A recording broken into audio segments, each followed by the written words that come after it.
நண்பர்களே, அனைவருக்கும் வணக்கம். இந்த காணொளி எது பற்றின்னா, உறவுகளை பற்றி தான்.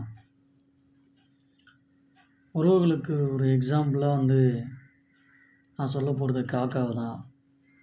ஆனால் காகத்துக்கு கூட ஒற்றுமையாக தான் வாழறதுக்கு ஒரு எண்ணம் இருக்குது. தனியாக ஒரு காக்காவால் இருக்க முடியாது. அது ஒற்றுமையாக வாழ்கிற பறவை. இருந்தாலும் ஒரு எக்ஸாம்பிளுக்காக இந்த விஷயத்த சொல்லி தான் ஆகணும். ஒரு காக்காவுக்கு நம்ம நல்ல நாள் கெட்ட நாள் ஆச்சுன்னா காக்காவுக்கு சோறு வைக்கிறது வழக்கமாக இருக்குது. அப்படி சாப்பாடு வைக்கும்போது ஒரு காக்கா வரும். பார்த்தா அந்த ஒரு காக்கா எல்லா காக்காவையும் கூப்பிட்டு வந்து சாப்பிடும். சாப்பிட்டுட்டு காலியான உடனே எப்படி அது போயிடுதோ அதே மாதிரி தான் ஒரு சில உறவுகள். நம்மக்கிட்ட ஏதாச்சும் இருக்கிற வரைக்கும் நம்ம அவங்களுக்கு தேவைப்படுறோம் அப்படின்னா அண்ணன், தம்பி, மச்சான், மாமா, அக்கா, அண்ணி அப்படின்னு பழகுவாங்க. நம்மக்கிட்ட இருந்து தேவைகள் அவங்களுக்கு கிடைக்காத பட்சத்தில் எப்படி போவாங்கன்னே தெரியாது. இந்த மாதிரி ஆட்கள்லாம் எப்படி நம்ம கண்டுபிடிக்கலான்னா, நமக்கு கொடுக்குற கஷ்டம், அதாவது கடவுள் நமக்கு கொடுக்குற வறுமையாக இருக்கலாம், இல்லை நோயாக இருக்கலாம். இதில் நம்ம தெரிஞ்சுக்கலாம். ஒரு நோய் கொடுக்குறான் அப்படின்னா, உடம்பு சரியில்லாமல் பெட்டில் படுத்துகிட்டு இருப்போம். ஒரு சில பேர் நலம் விசாரிப்பாங்க. ஃபோன் பண்ணி, என்னப்பா எப்படிப்பா இருக்க, பரவாயில்லையா, என்ன சொன்னாங்க, சரிப்பா பார்த்துக்கோ அப்படின்னு போகிற ஒரு சில பேர் இருப்பாங்க. ஒரு சில பேர் என்ன பண்ணுவாங்க, நான் மருத்துவமனை வரைக்கும் வந்துட்டேன், கேட் வரைக்கும் வந்துட்டேன், என்னை விடலை, அப்படியே போயிட்டேன் அப்படின்னுவாங்க. நம்ம நினைப்போம் ஒரு சில பேரை, இவங்களாம் எதுக்குடா உதவ போகிறாங்க, இவங்களாம் ஒரு ஆளா அப்படின்னு நினச்சிட்டு இருப்போம். அவங்க தான் கடைசியில் நம்ம கூட இருந்து எல்லாத்தையும் பண்ணுவாங்க, நமக்கு எல்லா உதவியும் செய்வாங்க. அதுக்கு தான் சொல்கிறேன் நண்பர்களே, யாரையும் உயர்வாகவும் எண்ணக்கூடாது, யாரையும் தாழ்ந்தவங்களாகவும் எண்ணக்கூடாது. யார் எந்த டைமில் உதவி பண்ணுவாங்க, யார் எந்த டைமில் காலை வருவாங்கன்னே தெரியாது இந்த உறவுகள்கிட்ட. ஆனால் கடவுள் நமக்கு கொடுக்குற கஷ்டத்தை கஷ்டமாக நினைக்காதீங்க. அது நமக்குள்ளே இருக்கிற அறிவை வளர்த்துக்கிறதுக்காகவும் அடுத்தவங்கள பற்றி நம்ம தெரிஞ்சுக்கிறதுக்காக தான் இந்த மாதிரி கஷ்டத்தெல்லாம் கொடுக்குறான். எல்லா உறவுகளும் பார்த்திங்கன்னா இன்னொரு உறவுக்காரங்களை வளர்கிறதுக்கு விடவே மாட்டாங்க. அவங்க உதவி செய்யாட்டாலும் பரவாயில்ல, உபத்திரம் செய்யாமல் இருக்கலாம், ஆனால் அது இருக்க முடியாது அவங்களால. ஏன்னா யாராச்சும் ஒரு சொந்தக்காரங்க கொஞ்சம் பரவாயில்ல மேலே வராங்க அப்படின்னா, அவங்களுக்கு உதவி செய்யாட்டாலும் என்ன சொல்லுவாங்கன்னா, பின்னாடி போயிட்டு அவங்களா இப்படி இருந்தாங்க, அப்படி இருந்தாங்க அப்படின்னுவாங்க. இவங்க உதவி செய்கிறது எல்லாமே எதுக்குன்னா சொல்லி காட்டுறதுக்காகத்தான் நண்பர்களே. முடிஞ்ச வரைக்கும் உறவுகள்கிட்ட உதவிகள் கேட்காம வாழ்கிறது மிக சிறந்தது. புரியுதுங்களா? நான் இல்லைன்னா ஒன்றுமே இல்லை அப்படின்வாங்க. ஆனால் வழி காட்டுதல்ன்றது ஒரு விஷயமா இருந்தாலும் அந்த வழியை சுற்றி நடக்கிற கஷ்டம் அவரவருக்கு சொந்தமானது. யார் ஒன்றாலும் எது ஒன்றாலும் சொல்லலாம், ஆனால் சொன்னதை கடைப்பிடிச்சு அவன் சரியான முறையில் நடக்கிறது அவன் கையில் தான் இருக்குது. அதுக்கான கஷ்டம், அதுக்கான உழைப்பு அவன் எவ்வளோ போட்டிருப்பான்னு அவனுக்கு தான் தெரியும். ஆனால் ஈஸியாக சொல்லிட்டு போயிடுவாங்க, நாங்கள் தாங்க எல்லாம் பண்ணோம், இல்லைன்னா அவ்வளோதான் அப்படின்னுவாங்க. புரியுதுங்களா? இப்போல்லாம் சொந்த அண்ணன் தம்பிகளே பார்த்திங்கன்னா ஒரு சில போராமையால் ரொம்ப கஷ்டப்படுறாங்க. அண்ணன் படிக்காதவராக இருப்பார், தம்பி படிச்சிருப்பாப்புல, படித்ததுக்கு ஏற்ற மாதிரி ஏதாச்சும் ஒரு வேலை, ஏதாச்சும் ஒரு வகையில் கொஞ்சம் நல்லா இருக்கார் அப்படின்னா அண்ணன் தம்பிகளுக்குள்ளே அட்ஜஸ்ட் பண்ணிட்டு போயிடுவாங்க. ஆனால் உண்மையை சொல்லப்போனால் இந்த உறவுக்காரங்க என்ன பண்ணுவாங்கன்னா, உன் தம்பி படிச்சுட்டான், உன் தம்பி வேலைக்கு போயிட்டான், நல்லா சம்பாதிக்கிறான், நல்லா இருக்கான், நீயும் தான் இருக்கியேன்னு சொல்லி சொல்லி அவனுக்குள்ள அந்த கோவத்தை வர வச்சுருவாங்க. அண்ணன் தம்பிகளுக்குள்ள அந்த பிரிவினை உண்டாக்குறதும் உறவுகள் தான். அண்ணன் என்ன நினைப்பான், தம்பியை மட்டும் பெருமையாக சொல்கிறாங்களே அப்படின்றதால தம்பியை தாழ்த்த தான் பார்ப்பான். அவன் நல்லதே செஞ்சாலும் கெட்டது நடக்குது. இது அண்ணன் தம்பின்றதை விட தம்பி அண்ணன்னு கூட எடுத்துக்கலாம். இது சகோதரருக்குள்ள ஒரு வேறுபாடும் உண்டாகுது.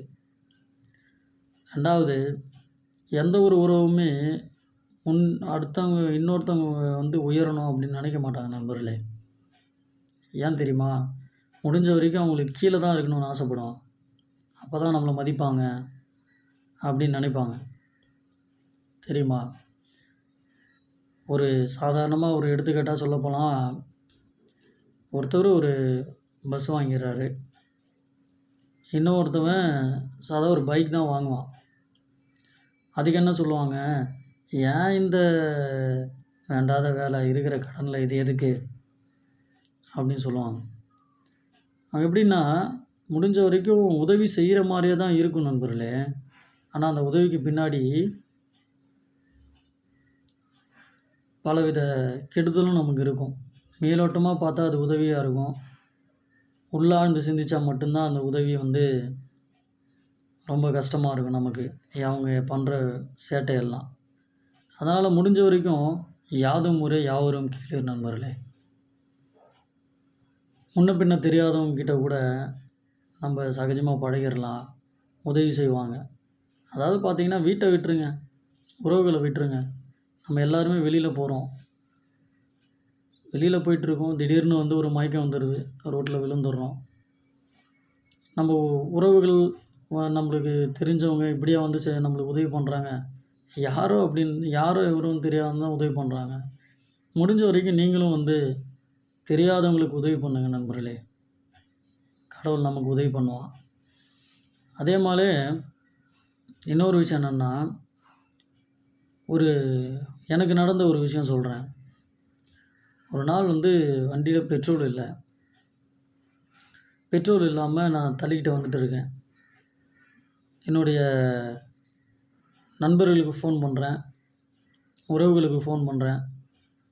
ஃபோன் பண்ணால் அவங்கவுங்களுக்கு ஒரு வேலை இருக்குது.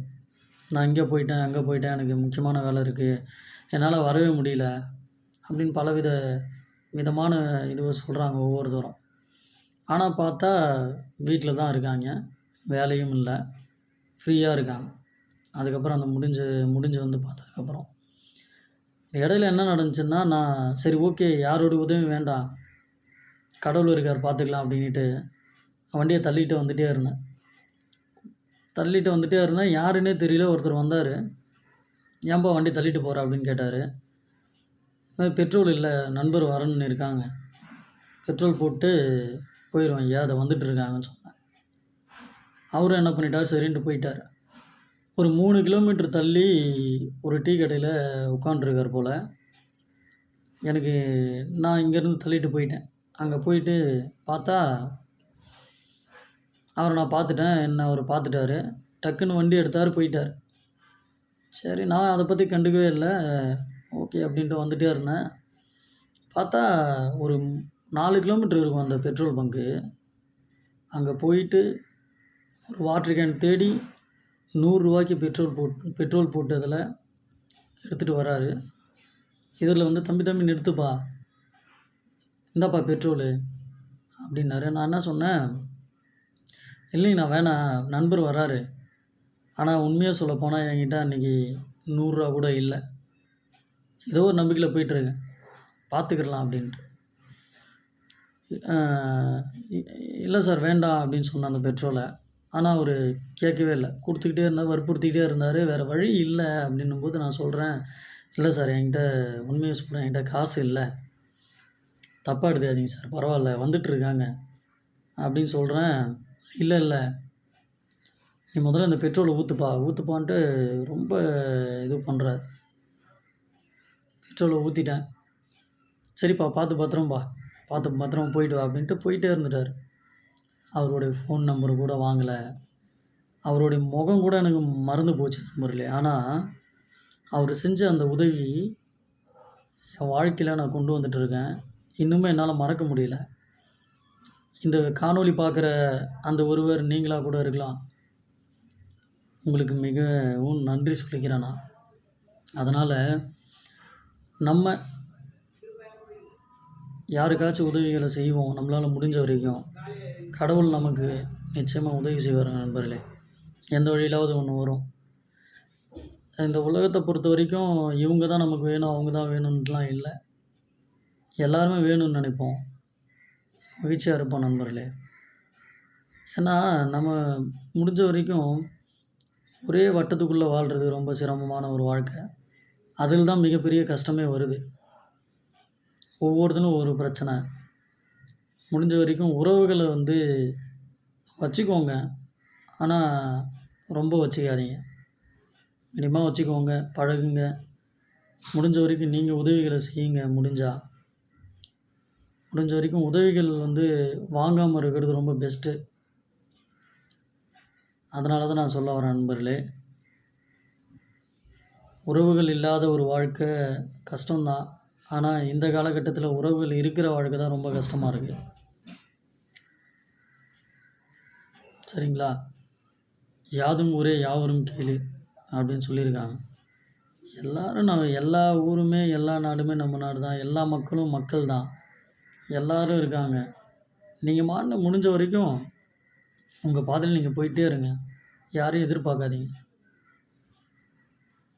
சரிங்களா? எதிர்பார்க்காம வாழுங்க. முடிஞ்ச வரைக்கும் நீங்கள் உங்கள் வேலையை செஞ்சுட்டே இருங்க. கடவுள் நம்ம பக்கம் இருப்பான் என்றைக்குமே. இந்த பதிவு ஏதோ பதிவு பண்ணணுன்னு தோணுச்சு நண்பர்களே. எனக்கு மட்டும் யார் இருக்கா? நான் சொந்தம், ரொம்ப நட்பு, க்ளோஸான நட்பு இதெல்லாம் நான் நம்புறதில்ல. அப்படி இருந்தாலும் ஒரு சில நண்பர்களை தவிர்த்து, ஒரு சில உறவுகளை தவிர்த்து வேறு யாரும் நான் பெருசாக நினைக்கிறதில்ல. இந்த காணொளி பார்க்குற ஒவ்வொருத்தருமே எனக்கு ரொம்ப தேவைப்படுறவங்க தான். இந்த உலகத்தில் இருக்கிற எல்லாருமே மனிதர்கள் தான். எல்லாருமே எனக்கு நண்பர்கள் தான். முடிஞ்ச வரைக்கும் நான் எல்லாருக்குமே யார் மனசையும் கஷ்டப்படுத்தக்கூடாது. எல்லாரு கூடயும் சேர்ந்து வாழணும். எந்த வேறுபாடும் இல்லாமல் இருக்கணும் அப்படின்னு ஆசைப்பட்றேன் நண்பர்களே. இந்த காணொளியை பகிர்ந்துட்டேன் உங்ககிட்ட. ஏதோ ஒரு 1000 பேர்கிட்ட பேசுகிற மாதிரி ஒரு மகிழ்ச்சி எனக்கு. நன்றி நண்பர்களே.